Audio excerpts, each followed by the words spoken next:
नमस्कार, मैं रवीश कुमार। आज की रैली रिपोर्ट में मल्लिकार्जुन खड़गे की रैली की बात करेंगे। 83 साल के मल्लिकार्जुन खड़गे की ऊर्जा की कहीं भी चर्चा नहीं, लेकिन 74 साल के नरेंद्र मोदी से हर इंटरव्यू में पूछा जा रहा है, आप इतनी ऊर्जा कहां से लाते हैं। इस सवाल की हंसी उड़ाई जाती है, मगर हर बार यही सवाल पूछा जाता है कि आप में इतनी ऊर्जा कहां से आती है। पत्रकारों के लिए प्रधानमंत्री का इंटरव्यू उनके ऊर्जा भंडार का उत्खनन कार्य बन गया है।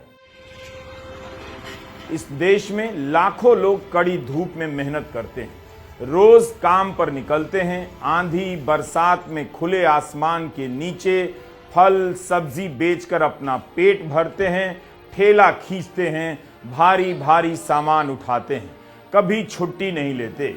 इनकी छुट्टी तभी होती है जब यहां से प्रधानमंत्री या मुख्यमंत्री का रोड शो गुजर रहा होता है, वरना ये लोग बिना किसी छुट्टी के हर दिन काम करते हैं। कमाई भी बहुत कम होती है, जो भी होती है महंगाई में उड़ जाती है, वीकेंड ऑफ भी नहीं मिलता। इनसे किसी पत्रकार ने आज तक नहीं पूछा होगा, आपकी कमाई वहीं की वहीं रह जाती है, लेकिन आप थकते नहीं। आप लोगों में इतनी ऊर्जा कहां से आती है? आप रोज ठेला खींचने चले आते हैं, रोज फल सब्जी जूस बेचने चले आते हैं। आप में इतनी ऊर्जा कहां से आती है? ऊर्जा का यह सवाल केवल भारत के प्रधानमंत्री नरेंद्र मोदी के लिए रिजर्व कर दिया गया है। यह सवाल जब भी पूछा जाता है अश्लील लगने लगा है। देश के करोड़ों कामगारों का मजाक उड़ाता है, जो कम सैलरी में दिन रात मेहनत करते हैं। इस तरह का माहौल बना दिया गया है कि इस देश में बिना छुट्टी के दिन रात अकेले प्रधानमंत्री नरेंद्र मोदी काम कर रहे हैं। उनके कैबिनेट मंत्री क्या कर रहे हैं? दर्जनों कैबिनेट मंत्री, दर्जनों राज्य मंत्री, दर्जनों सचिव, ये किस लिए उन्हें उपलब्ध कराए गए हैं? केंद्र सरकार के ढांचे में लाखों केंद्रीय कर्मचारी काम करते हैं। क्या ये लोग सो रहे होते हैं? ये काम नहीं करते हैं। काम सब कोई करता है, लेकिन काम करने की चर्चा सिर्फ एक व्यक्ति की होती है। मगर आपने देखा होगा, उनसे काम के बारे में सवाल कम होता है, काम की ऊर्जा के बारे में ज्यादा सवाल होता है, ताकि पूछा ना जाए कि इतनी मेहनत करते हैं तो रिजल्ट कहां है। मोदी झूठा है, इसीलिए मैं बार बार ये कहता हूं, झूठों के सरदार है। कुछ ऊर्जा 83 साल के मल्लिकार्जुन खड़गे में भी होगी, लेकिन कोई उनसे यह सवाल नहीं पूछता कि इस उम्र में आप अकेले दक्षिण भारतीय नेता हैं जो पूरे देश में सभाएं कर रहे हैं, वह भी बिना अनुवादक के। आप कौन सा टॉनिक पीते हैं? राहुल गांधी ने 10,000 किलोमीटर की पैदल यात्रा की, कन्याकुमारी से कश्मीर तक, फिर मणिपुर से उत्तर प्रदेश तक। उनकी ऊर्जा पर कोई प्रोग्राम नहीं हुआ, लेकिन प्रधानमंत्री की ऊर्जा इस देश के पत्रकारों के लिए सबसे बड़ा सवाल है। यह एक डिजाइन है। बड़े पैमाने पर लोगों का ब्रेन वॉश किया गया है कि विपक्ष में कोई नहीं है। एक प्रधानमंत्री जो सबके सामने झूठ बोलते हैं, अग्निवीर का नाम नहीं लेते, जवाब देने के बजाय रोने लग जाते हैं, आध्यात्मिक दैविक बातें करते हैं। कोई ये नहीं कहेगा कि इतना काम भी किया है तो पूरा चुनाव झूठ क्यों बोले जा रहे हैं। दूसरी तरफ विपक्ष के नेता कई जरूरी सवाल उठा रहे हैं, मगर उन्हें दिखाया नहीं जाता। इस चुनाव में सौर ऊर्जा की हालत पर जितनी रिपोर्ट नहीं आई होगी, उससे कहीं ज्यादा सवाल प्रधानमंत्री की ऊर्जा पर पूछे गए हैं। यूपी में अगले 3 चरणों में 41 सीटों पर मतदान होना है। इस प्रदेश में प्रचार करने वाले खड़गे अकेले नेता हैं जो दक्षिण भारत से आते हैं। कर्नाटका के कलबुर्गी से आने वाले खड़गे की हिंदी खनकदार और बुलंद दोनों है। मैं कर्नाटक से आता हूं। अक्सर हमारे पास हिंदी कम बोली जाती है और कम समझते हैं। उस इलाके से मैं आ रहा हूं और मैं आपको अपने ही दक्षिणी हिंदी में बात करूंगा और उससे थोड़ा कुछ आपको फर्क भी महसूस हुआ तो शायद उसका अर्थ तो समझ ही जाएंगे। आज महाराजगंज का देश इतिहास में विशेष स्थान है। इसी जिले में भगवान बुद्ध की ननियाल रही है ना? अभी आपको भी मालूम नहीं पक्का। ये लोकोलीय गणतंत्र जो 700 बीसी और 500 बीसी के बीच इस इलाका एक खुद को अपना ही गणतंत्र यहाँ पर होता था, जिसको बाकी के लोग छाती पे हाथ रख के बोलते हैं कि हमारे देश में बहुत दिन से 2600 पहले ये भारतीय गणतंत्र था। वो था, इस इलाके में था, इस एरिया में था और बुद्ध के स्थान पर था। इसीलिए हमको डेमोक्रेसी बचाना है। और 1857 के महान क्रांति युद्ध में भी यहां बहुत बड़ा आंदोलन हुआ और उसमें हिस्सा भी लिए। ऐसे एक महान नेता और खास करके इधर लोगों को ज्यादा से ज्यादा जो पहले के सांसद थे प्रोफेसर सिब्बनलाल सक्सेना जी, वो भारतीय संविधान सभा के सदस्य थे और संविधान बनाने में उनका बड़ा योगदान था। उसी ढंग से यही हमारी पार्टी के नेता वीर बहादुर सिंह जी भी, राजनीति भी आरंभ यहां से हो गई है। मीडिया लगातार मोदी की बात कर रहा है ताकि विपक्ष किसी भी तरह से दिखाई ना दे और उसकी बात ही नजर ना आए। यूपी के महाराजगंज में मल्लिकार्जुन खड़गे भाषण दे रहे थे, उनका वीडियो सुन रहा था। महाराजगंज गोरखपुर से सटा इलाका है।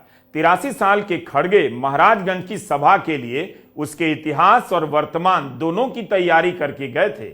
उनके भाषण का यह हिस्सा बताता है कि खड़गे सीनियर ही नहीं, बेहद सीरियस राजनेता हैं। उनके भाषण का यह हिस्सा सुनकर कोई भी नहीं कहेगा कि कर्नाटक के इस नेता को महाराजगंज का कोई आइडिया नहीं या वे उसके इतिहास को लेकर बिल्कुल संजीदा नहीं है। एक बार मुझे सिद्धार्थनगर जाने का मौका मिला। उस वक्त हमारे सिद्धार्थनगर के एमपी कांग्रेस में थी। वो आपको मालूम होंगे, एक दिन के 24 घंटे के मुख्यमंत्री थे। हाँ, जगदम्बा पाल। अब वो हमारे से छोड़ के चले गए और उसमें शामिल हो गए। मोदी के साथ खूब वो मिलते हैं, उनकी तारीफ करते हैं पार्लियामेंट में। लेकिन उस एरिया में अगर रेलवे लाइन को किसी ने जोड़ा और 3-4 रेलवे स्टेशन किसी ने दुरुस्त किया, वो मल्लिकार्जुन खड़गे ने करके दिया। इसीलिए करके दिया, वहां पर जो गौतम बुद्ध के शिष्य उनको देखने के लिए जिनकी आस्था है, उसमें जो भक्ति रखते हैं, उनको लुम्बिनी पहुंचने के लिए हमने 3 रेलवे स्टेशन करके हमने दिया और हम खुद आकर उसका उद्घाटन भी किया। यहां पर बहुत से शुगर मिल थे, वो भी गायब हो गए आज मोदी जी के जमाने में। और यहां के चीफ मिनिस्टर्स आज चुप क्यों बैठे, मेरे समझ में नहीं आ रहा। बातें तो बहुत करते हैं, कोई डबल इंजन की सरकार की बात करते हैं, खुद प्रधानमंत्री बात करते हैं हमारी सरकार डबल इंजन की सरकार है। भाई, एक इंजन तो फेल हो गई, एक इंजन डिरेल हो गई, अब कहां तुम डबल इंजन की बात करते हो? डबल इंजन की सरकार है, एक इंजन फेल हो गई, एक डिरेल हो गई। यह खड़गे की शैली है। लिखा हुआ भाषण तैयार करके जाते हैं, मगर सारा भाषण देखकर नहीं पढ़ते। कांग्रेस के नेताओं में नेहरू के सबसे अच्छे डिफेंडर मल्लिकार्जुन खड़गे हैं। सिर्फ इसी चुनाव में नहीं बल्कि पिछले कई चुनावों से मल्लिकार्जुन खड़गे को हमने जवाहरलाल नेहरू के योगदान को गिनाते सुना है और प्रधानमंत्री मोदी को ललकारते हुए कि आपने जिस स्कूल कॉलेज में पढ़ाई की होगी वह जवाहरलाल नेहरू के जमाने में बना होगा। हजारों करोड़ रुपए के सरकारी विज्ञापन से चलने वाले गोदी मीडिया में कभी आपको नहीं बताया जाएगा कि विपक्ष में भी एक से एक वक्ता हैं, नेता हैं जो प्रधानमंत्री को सामने से ललकार रहे हैं। जब जस्टिस लोकुर और एन राम ने राहुल गांधी और प्रधानमंत्री मोदी को डिबेट करने का न्योता दिया, तब राहुल गांधी ने जवाब में कहा, मैं या हमारे अध्यक्ष खड़गे जी दोनों बहस के लिए तैयार हैं। इस देश में एक सुई नहीं बनती थी, एक अन्न का दाना भी बड़े मुश्किल से बाहर देशों से हम गेहूं ला के लोगों को खिलाते थे। उस देश में आज अगर हरी क्रांति हुई है वो पंडित जवाहरलाल नेहरू और हमारे इंदिरा गांधी जी के। बोलिए आप, ये करने के बाद भी कांग्रेस ने क्या किया? 70 साल में कांग्रेस ने क्या किया? अरे हम कुछ नहीं करते मोदी जी। आज लोकतंत्र में आप प्रधानमंत्री बोल के बैठ नहीं सकते थे। आप जो बैठे हमारे वजह से, क्योंकि हमने संविधान बनाया, क्योंकि हम लोकतंत्र को बचाया और लोकतंत्र के नाम पे हमने इस देश को कायम रखा। वही लोकतंत्र को, वही संविधान को आप तोड़ना चाहते हो, उसको खत्म करना चाहते हो, ये कभी नहीं होगा। कांग्रेस में केवल राहुल गांधी और प्रियंका गांधी को देखने वाले कभी खड़गे को नहीं देखते। महाराजगंज की सभा में वे बीजेपी के सांसद और उनके काम का भी जिक्र करते हैं। इस चुनाव में कांग्रेस नेताओं के भाषणों में एक बात साफ साफ दिखने लगी है, वह है आरएसएस की मौजूदगी। 2014 के बाद कांग्रेस पर भी कई बार नरम हिंदुत्व आजमाने का आरोप लगा, लेकिन कांग्रेस अब वहां से बहुत आगे निकल चुकी है। राहुल गांधी से लेकर खड़गे तक आरएसएस को निशाना बनाने में जरा भी संकोच नहीं करते। देखो, हम किसी व्यक्ति के लिए उनके खिलाफ नहीं लड़ रहे, चाहे वो मोदी हो चाहे वो योगी हो, उनके खिलाफ हम व्यक्तिगत नहीं लड़ रहे। दो विचारधारा की लड़ाई है। इसमें हमने एक विचारधारा चुनी जो गरीबों के लिए, किसानों के लिए, मजदूरों के लिए, दलितों के लिए, आदिवासी के लिए जो अच्छा है वो रास्ता हम और हमारे गठबंधन के लोग चुने। और एक रास्ता है जो आरएसएस का, दलितों को कुचलने का और आदिवासियों को कुचलने का, पिछड़े लोगों को पीछे छोड़ने का, ये उनकी आइडियोलॉजी है। यूपी के चुनावी रण में दो ही बड़े दलित नेता घूम रहे हैं, बसपा सुप्रीमो मायावती और कांग्रेस अध्यक्ष मल्लिकार्जुन खड़गे। खड़गे जिस तरह से यूपी में भाषण दे रहे हैं, उन्हें आगरा से चुनाव लड़ जाना चाहिए था। 8 फरवरी को हमने मल्लिकार्जुन खड़गे पर एक वीडियो भी बनाया। तब चुनाव शुरू नहीं हुए थे, लेकिन खड़गे देश भर में सक्रिय हो चुके थे। खड़गे की व्यापकता अलग किस्म की है। वे अपनी राजनीतिक पहचान दलित नेता तक सीमित नहीं रखते, लेकिन उस पहचान को कभी छोड़ते भी नहीं। एक ही साथ गांधीवादी भी नजर आते हैं और अंबेडकरवादी भी। शायद इसलिए प्रधानमंत्री मोदी कभी खड़गे को नहीं ललकारते, क्योंकि खड़गे का मैदान बहुत बड़ा है। बीजेपी में खड़गे को कोई नहीं ललकारता, क्योंकि सबको पता है खड़गे आक्रामक नेता हैं, सक्षम नेता हैं, पलटकर वार कर सकते हैं। बीजेपी तब भी खड़गे की तरफ नहीं देखती, जबकि खड़गे बिना किसी लाग लपेट के मोदी को निशाना बनाते हैं। सभी को पता है कि मोदी की आलोचना करते वक्त खड़गे बेहद ठोस नजर आते हैं। खड़गे को अनदेखा करने के पीछे का खेल यही हो सकता है कि विपक्ष का एक धाकड़ नेता कम से कम दिखे, ताकि अंकिल सब बोलते रहें हाउसिंग सोसाइटी में विपक्ष में तो कोई है नहीं, विकल्प नहीं है। खड़गे की तार्किकता और प्रखरता का मूल्यांकन उनके भाषण के इस हिस्से के बिना नहीं किया जा सकता। धर्म की राजनीति में डूबी यूपी की जनता से वे शानदार तरीके से संवाद करते हैं। मां गंगा ने बुलाया है जैसे भावुक बयानों पर सवाल उठा देते हैं। तुम क्या बनाए हमारे सामने रखो। स्मृति जी, आपकी देन इस इलाके के लिए, अमेठी के लिए क्या है? मोदी जी, क्या है आपकी देन? आपकी देन एक ही है, हिंदू मुसलमान में झगड़ा लगाओ, जाति जाति में झगड़ा लगाओ। और आज बोल रहे थे वो, कहां पर? वाराणसी में। थोड़ा रोए भी शायद, मुझे मालूम नहीं, आप देखेगा? तिवारी साहब देखे होंगे, भावुक होके रोए, मुझे मालूम। हमारे तो बच्चे खाना नहीं बोल के रोते हैं, उन्होंने भावुक होके अगर रोए हैं तो बात और है। उन्होंने रोआ और मैं टीवी में देख रहा था रात के 10 बजे यहां से जाने के बाद, तो उसमें भी वो बोल रहे थे कि मां गंगा ने मुझे बुलाया है, मैं आया हूं। क्यों गांधीनगर छोड़ के यहीं बुलाई क्या मां? मां तो कहीं भी रहो, तुम्हारा प्रभाव रहा, वो आशीर्वाद दे के सब तुम्हारा ठीक करती है। वो सब छोड़ के मां ने मुझे बुलाया, आप लोग मुझे आशीर्वाद दो। मुझे मालूम नहीं क्यों बुलाई। अरे क्यों बुलाई आपको मालूम है, फिर से आप ठहरे ना। ये तीसरी बार आप ठहर रहे, आपको मालूम नहीं?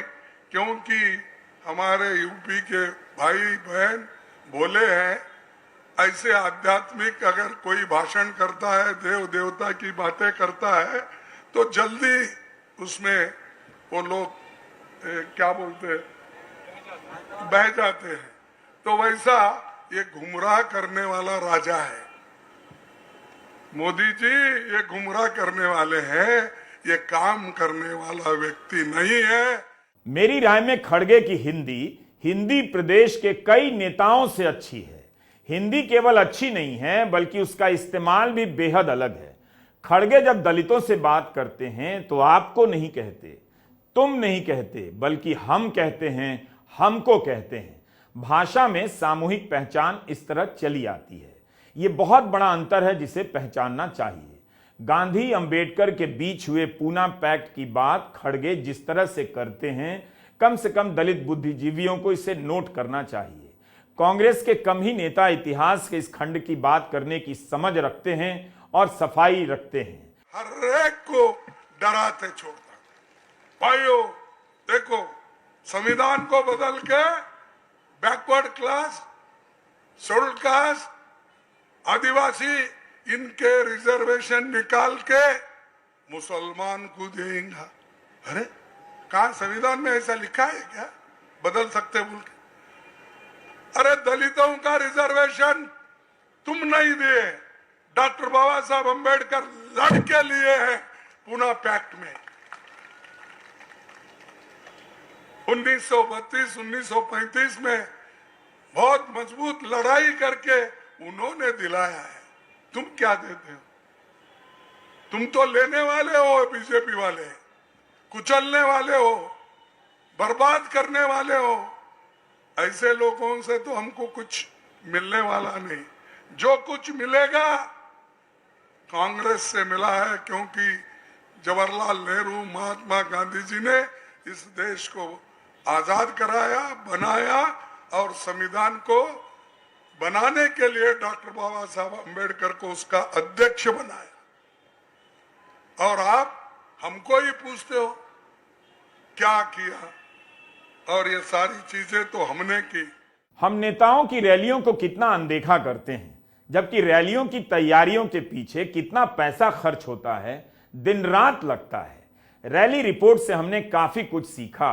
देखा कि विपक्ष के नेता कितनी तैयारियों के साथ रैलियों में जा रहे हैं। उनके भाषण का कंटेंट भावुकता पर नहीं, तार्किकता और तथ्यों पर आधारित होता है। वे सिर्फ अपने लिए वोट नहीं मांग रहे, बल्कि जिससे वोट मांग रहे हैं उसके भीतर भी लोकतांत्रिकता का प्रसार कर रहे हैं। लोकतांत्रिक होने की बुनियादी शर्त यही है कि आप तर्क से सोचें, भावनाओं से नहीं। प्रधानमंत्री नरेंद्र मोदी आपको भावनाओं में बहाते हैं ताकि आप तर्क और दिमाग से ना सोचें। अग्निवीर का नाम नहीं लेते, युवाओं को मेरे प्यारे अग्निवीर नहीं पुकारते। लाखों युवाओं के सपने चूर हो गए, लेकिन अपने सपने को लेकर टीवी कैमरों के सामने रोने लग जाते हैं। उन्हें पता है कि जनता बेहद भोली है, उसे भावुक करो। एक बार भावुक हो गई तो वोट दे देगी। दंगों में खड़गे के परिवार के लोगों की भी जान गई थी, मगर वे उन बातों को नहीं उभारते। खड़गे एक दलित नेता हैं, उनके जीवन में भी संघर्ष कम नहीं रहा होगा, मगर माइक पर आकर प्रधानमंत्री मोदी की तरह रोते नहीं हैं, झूठ नहीं बोलते, मुद्दों पर आ जाते हैं और मुद्दों पर मोदी सरकार की आलोचना करते हैं। खड़गे के जीवन का संघर्ष आपने कम सुना होगा, क्योंकि मीडिया ने आपको बताया भी कम होगा। तुम्हारा काम बताओ भाई मोदी जी, कौन सा काम तुम हमें दिए और रायबरेली और यूपी में लोगों के फायदे के लिए किए हैं, ये बताओ। कहीं गए अपनी ढोल बजाते हैं। खड़गे जी ने राम मंदिर के इनविटेशन को ठुकराया, फलाने ने ठुकराया। अरे हम ठुकरा थे? हर जाति धर्म का सम्मान करने वाले लोग हम हैं, सम्मान करते, उनकी आस्था है। डॉक्टर बाबा साहब अंबेडकर वो कहते थे मेरे 3 गुरु हैं, 3 गुरु में मेरा पहला गुरु है, मालूम है? नहीं, झंडा लगा, ये लगा, ये भी मालूम। महात्मा गौतम बुद्ध ये मैं पहले गुरु, उन्होंने कहा। मेरा दूसरा गुरु संत कबीर, मेरा ये दूसरा गुरु बाबा साहब अंबेडकर ने कहा। मेरा तीसरा गुरु मार्गदर्शक महात्मा फुले, उन्होंने कहा। ये 3 गुरु का मार्गदर्शन लेके मैं चल रहा हूं और बाकी के किसी चीज के लिए मैं कोशिश नहीं करता, नहीं किसी के पास झुकता। ये बाबा साहब की वाणी थी।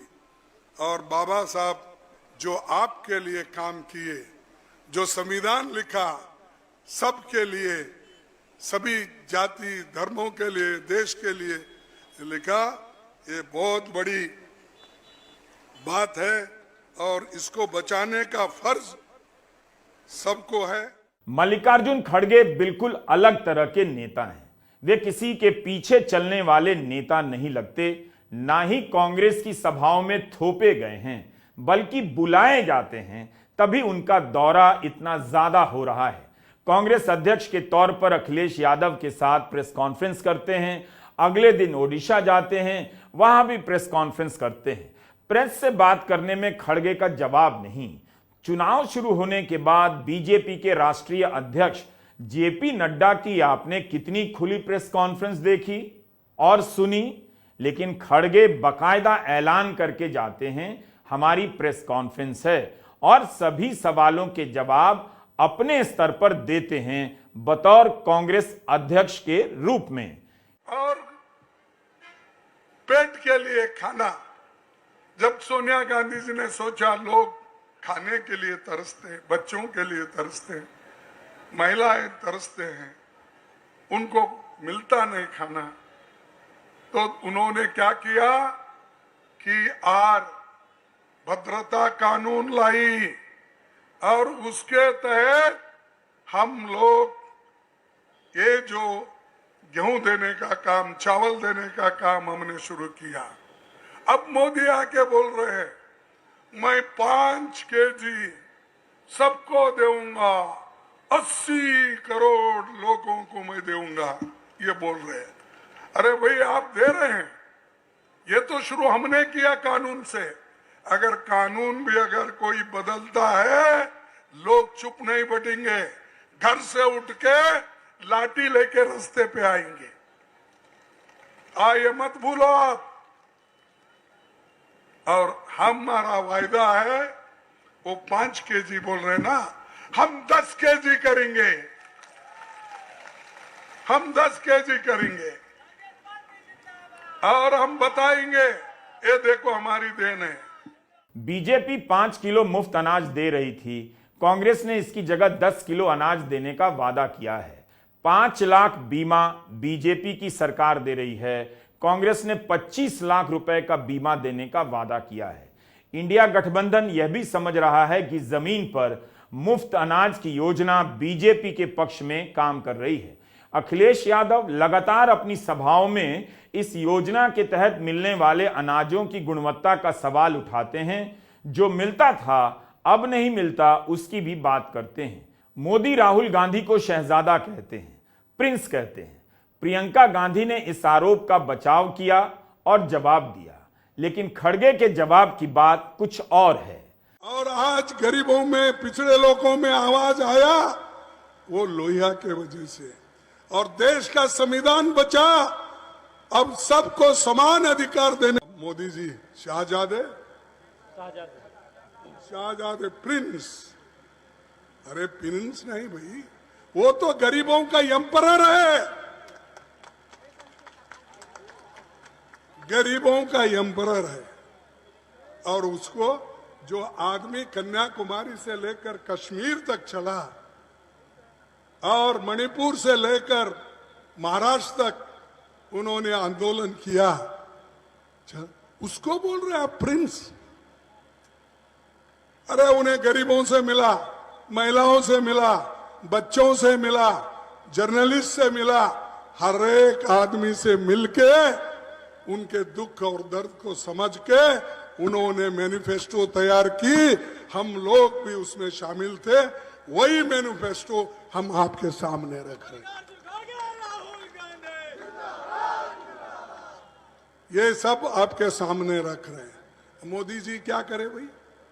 अब तो मैं बोल नहीं सकता, अगर टीका करे तो लोग बोलेंगे कि हाँ, आपने तो गरीबी की बात तो बहुत करते हैं, लेकिन गरीबी के साथ आप दूसरों को देख के तो कम से कम अब ठीक ढंग से चलो ना। अब लाखों लाखों रुपए का कोट पहनना, लाखों रुपए का चश्मा पहनना, लाखों लाखों रुपए का घड़ियाल पहनना, ये तो छोड़ दो ना तुम। वो तो राहुल गांधी ने तो छोड़ दिया, सिर्फ अब पैंट एक बनीन पे फिर रहे। तुम भी फिरो। तुमको सब कुछ होना गरीबों के नाम पे होना। तो ये गरीबों को लूटने वाले लोग हैं। सबक सिखाओ और कहो भाई अब बहुत हो गया तुम्हारा, यहां से निकल जाओ।